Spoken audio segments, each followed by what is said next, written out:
দেখো আর্জেন্টিনা ফ্যানদের একটা লাইন আছে যে ব্রাজিল 5টা ওয়ার্ল্ড কাপ নিছে, তুমি কি তোমার নিজের চোখে দেখছো? তুমি যখন দেখোনি এটা বিশ্বাস করো কেন? আচ্ছা এই লজিকে যদি আমরা চিন্তা করি তাহলে তো 1971 সালে বাংলাদেশ স্বাধীন হয়েছে, সেটাও তো আমরা নিজের চোখে দেখিনি।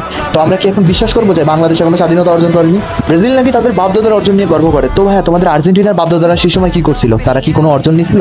ও হ্যাঁ, অর্জন আসিল তাদেরও, বাট একটা ওয়ার্ল্ড কাপ নিছো তোমরা ফিক্সিং করে, একটা ওয়ার্ল্ড কাপ নিছো হাত দিয়ে গোল দিয়ে, মানে ভলিবল খেলতেছিল আর কি। আরে হাত দিছিল বাপ দাদার আমলে, বর্তমানে আর্জেন্টিনা আর এরকম কাজ করে না। হ্যাঁ ঠিক বলছো, আর্জেন্টিনা আর এখন ওইরকম কাজ করে না। ব্রাজিল তো জার্মানির কাছে 7টা গোল খেয়েছে। তো বলতেছি ভাই, ফাইনালে কি জার্মানি তোমাদেরকে কি চুমা দিয়েছিল?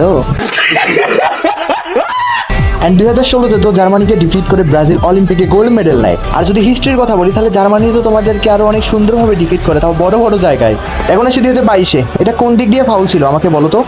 ও তো নিজে পড়ে গেল ভাই। আর পেসি ভাই অনেক বেশি খুশি ছিল যে পাইছি ভাই, এই গোলটা তো মিস করা যাবে না। অ্যান্ড এমবাপ্পে তো তোমাদেরকে লিটারালি সোলো ডিস্ট্রয় করতেছিল। তোমাদের ফুল ডিফেন্স লাইন জাস্ট এমবাপ্পের দিকে দেখতেছিল আর ও খালি গোল একের পর একটা করে দিচ্ছিল। আর হ্যাঁ, ব্রাজিলের কথা তো বাদই দিলাম, জার্মানির লেভেলে আসার জন্য তোমাদের